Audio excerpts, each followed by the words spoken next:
Hello, welcome to my channel and welcome if you're new here. My name is Jen. I'm a certified weight loss and nutrition coach.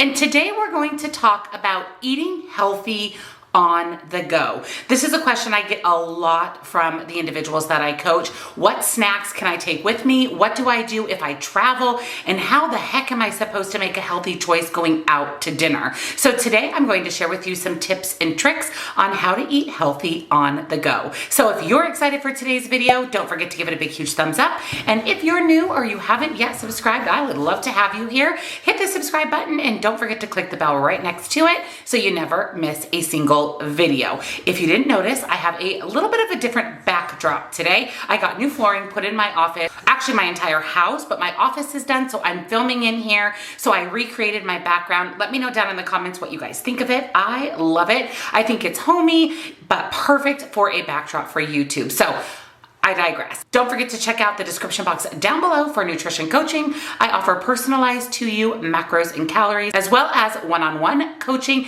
if you would like to chat with me directly. Links, discounts to all my favorite healthy things are also down in that description box. So I'm done rambling. Let's jump in to healthy eating on the go.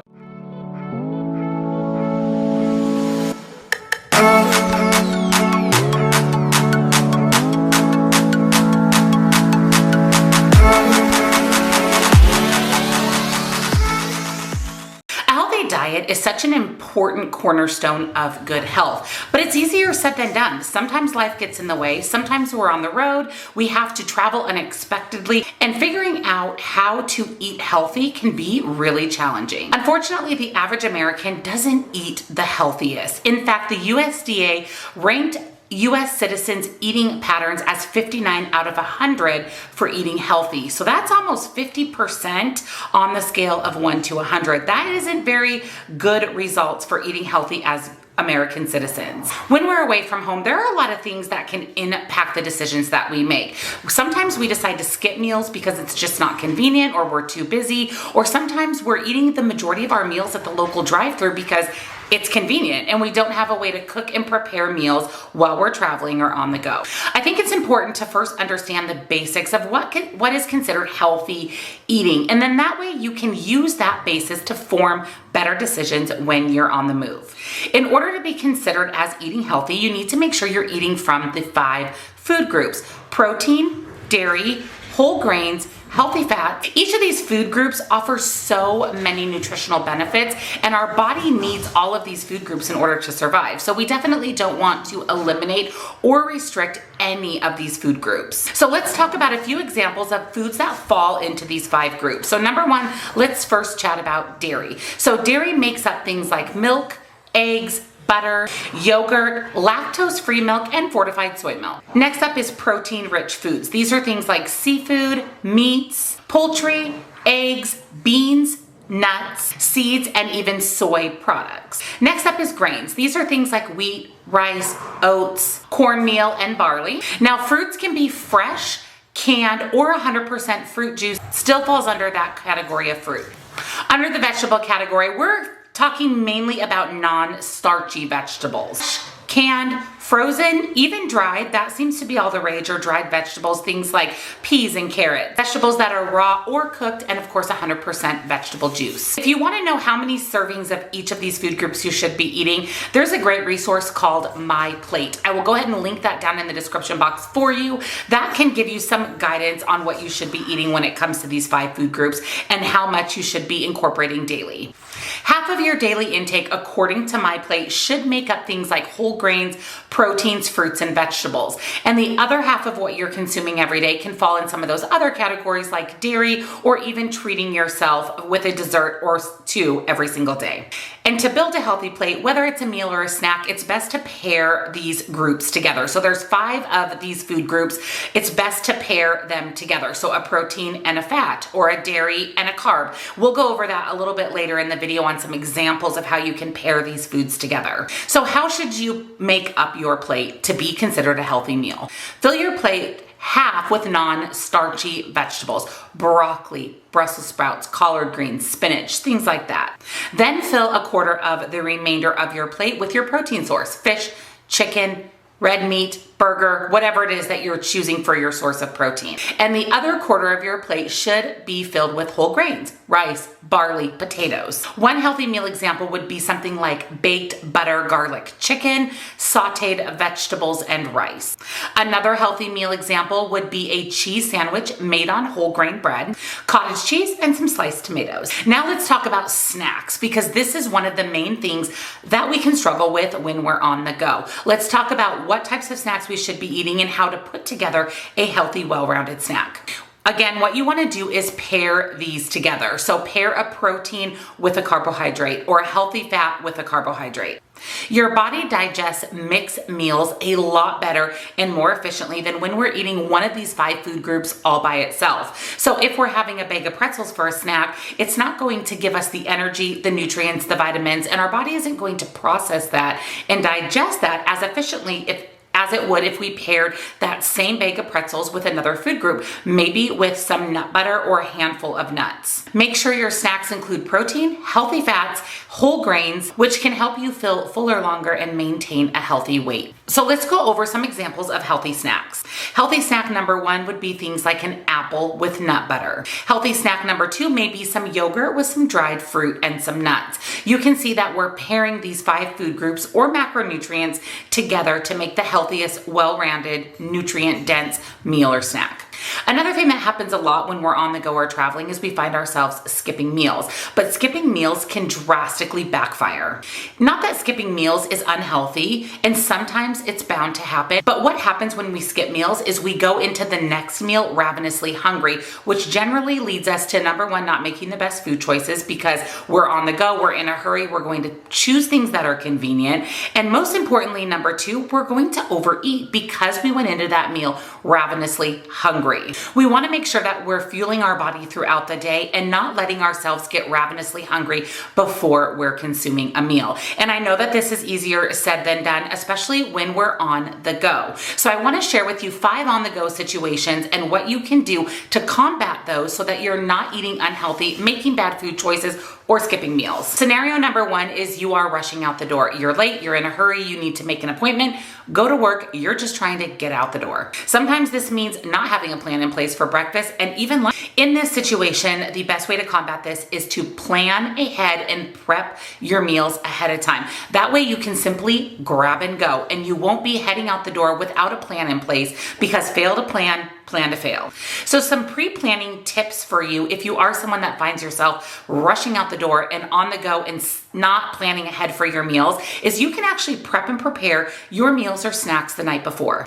Prepare your breakfast meal and your morning snack and even your lunch the night before. Have everything chopped up into storage containers, Ziploc bags, into your lunchbox, in the fridge, on the counter, ready to go. So literally all you have to do is grab and go. You can even prepare things like smoothie bags. I am known to do these. I like to just have these in my freezer for easy, quick snacks. You can prep fruits, pre-measure everything out, put in that smoothie bag whatever fruits, vegetables you're planning on putting into that smoothie so that it's ready to go. You open the bag, you pop it in your blender, and you have a smoothie. You can also buy or make from homemade healthy bars.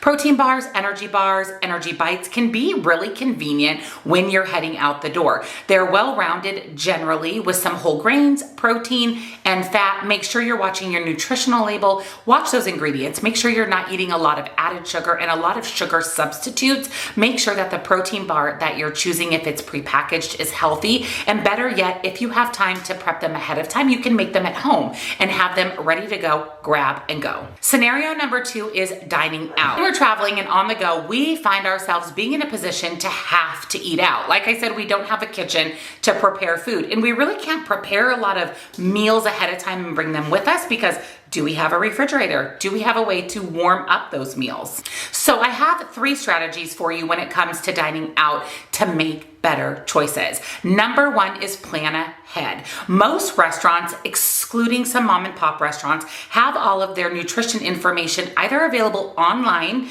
or in restaurant, and they also have their menus online a lot of times so that you can scroll through those and make a healthy choice of what you're going to order before you get to the restaurant. What happens is when we're sitting at the restaurant, we have time to look over the menu, or we're hearing what other people are ordering and we think that burger and fries and shake sounds delicious. If we plan ahead and we already know what we're going to order, it eliminates us ordering on the fly and maybe not making the healthiest decision. Tip number 2 is to watch your portion sizes. As we know, portion sizes have increased over the years, and especially restaurant portion sizes can be out of control. One meal can be 4 to 6 portions. So make sure that you're watching how much you're consuming. And one tip that works really well is when they bring you your meal, ask them for a to-go box.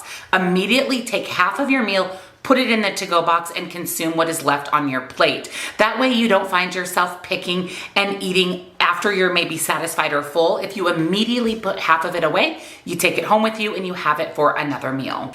And tip number 3 is desserts can fit into a healthy lifestyle as well. I always say never restrict or eliminate. No food is bad or good. Have a dessert when you're out to dinner, but again, have half of that dessert. Ask for a separate to-go container for that, or share it with whoever you're out to dinner with. Maybe you're with 2 or 3 people and you're only eating half or a third of that dessert, but make desserts fit into your day, because desserts truthfully make us happy. Scenario number 3 is we find ourselves in social gatherings. A lot of times when we're traveling, whether it's for personal or business, we find ourselves in a social situation where we have to make food choices. Some tips for social situations, and number 1 is probably the most important, and that is do not save up calories for social situations. Do not starve yourself all day because you know that you have a potluck or a family dinner that night, because this goes back to the other tip about skipping meals. When we skip meals and we enter into the next meal ravenously hungry, we are guaranteed to overeat. So make sure that you're eating throughout the day, you're making healthy choices, and that you have leftover calories for that social gathering, but you're not completely skipping or restricting the rest of the day and entering that gathering hungry. Tip number 2 is if it's a potluck or a family gathering, bring a healthy dish. That way you know at least one dish on that table is healthy. You made it yourself. You know what's in it. You know the calories, the macronutrients. So bring a healthy dish and gravitate towards that when you're filling your plate. Number 3 is try a little bit of everything. This goes back to portion control. If there are so many delicious options at this social gathering, put a little bit of every single one of those on your plate. Just a spoonful or 2. That way you get to try everything and you won't feel like you're missing out on some of those delicious dishes, and you're still staying within a portion. And the last tip is focus on the conversations. Enjoy your surroundings. Talk with your friends and family. If you decide to have a glass of wine, just sip on it through the entire night. Nobody's going to know that you only had 1 glass of wine or that you didn't go refill it several times. Focus on the company, focus on the conversations, and that takes our mind off of the food. Scenario number 4 is traveling. Again, whether it be for personal or business. It's not practical to travel with fresh foods. Like we mentioned, you can't put cottage cheese in your purse and take it on a 6-hour airplane ride. You can't prep meals and not know whether you have a place to refrigerate them or to heat them up once you get to your destination. But there are 3 suggestions for snacks that you can take with you when traveling. Snack number 1 is dried fruit. Just make sure that the dried fruit that you're choosing isn't filled with added sugar. Raisins, dried cranberries, freeze-dried fruits like mangoes, bananas, and strawberries are super convenient and easy to take with you on the go. And the best part of this is all of these count towards your daily fruit intake. Number 2 are nuts. Number 2 is nuts and seeds. This is something I tend to take with me when traveling. I've mentioned before that I love nuts and I can very easily overeat them. So I will either buy the pre-portioned packages of nuts or I will pre-portion them out at home before taking them with me to travel. That way I'm not just reaching into the bag over and over eating nuts, because they do pack a pretty big calorie punch. And number 3 are protein bars or energy bars. Whether they're homemade or pre-purchased, these are another great thing to take with you. Some of these protein bars can have enough calories, nutrients, vitamins, protein to serve as an entire meal. So if you know that you don't want to eat at the airport, or you're going to be on a long car ride or plane ride and you want to make healthy choices, pick up some protein bars that are great for snacks, and also pick up a few that can serve as meal replacements. And scenario number 5, and our final scenario, is heading into quarantine. Whether you've contracted some type of virus or you need to quarantine yourself, here's some tips and tricks on how to survive. If you're going into quarantine alone or with children, these snacks are going to come in very handy. You can buy these in bulk. You can buy enough to last a while. They have a good shelf life and they're healthy, well-rounded snacks. Number one are, again, our dried fruits. These are great options. Just make sure that they don't have a lot of added sugar. Number two are crackers. Just choose good crackers, crackers with whole grains. Some of my favorites are Mary's Gone crackers and Simple Mills. Nuts and nut butter. You can simply pair those crackers with some nut butter or have crackers and nuts, and that's a really good snack because you have a carbohydrate, a whole grain, and a healthy fat and protein. Canned tuna or chicken is a great option because it lasts forever in your pantry. You can either eat this alone or pair it with your favorite condiment, but it makes a really good low-calorie, high-protein snack or meal. Protein bars and granola are another great option. Again, watch your ingredients, watch your added sugar, especially in granola. Bottled water and bags of tea are also some great suggestions because, again, they last forever. And it's a good way to make sure that you stay hydrated and your kids stay hydrated in quarantine. So the bottom line of today's video is you can eat healthy on the go. It's a little bit challenging, but it can be done with a little bit of prep planning ahead of time. It can absolutely be done. You can stay on whatever type of diet or eating plan that you're on, even when traveling, even when running out the door. And even if you didn't plan or prep everything, if you have these healthy snack options on hand, just apply the principles of healthy eating, whether you're at home or on the go, and you're going to be successful. And also allow yourself a little bit of grace and leeway when you're traveling to sometimes not always make the healthiest choices. So if you enjoyed today's video, don't forget to give it a big thumbs up. And if you're new and you haven't yet subscribed, I would love to have you hit the subscribe button and don't forget to click the bell right next to it so you never miss a single video. Check out the description box down below for nutrition coaching, as well as links and discounts to all of my favorite healthy things. Thank you so much for watching, and I'll see you in my next video. Bye, friends.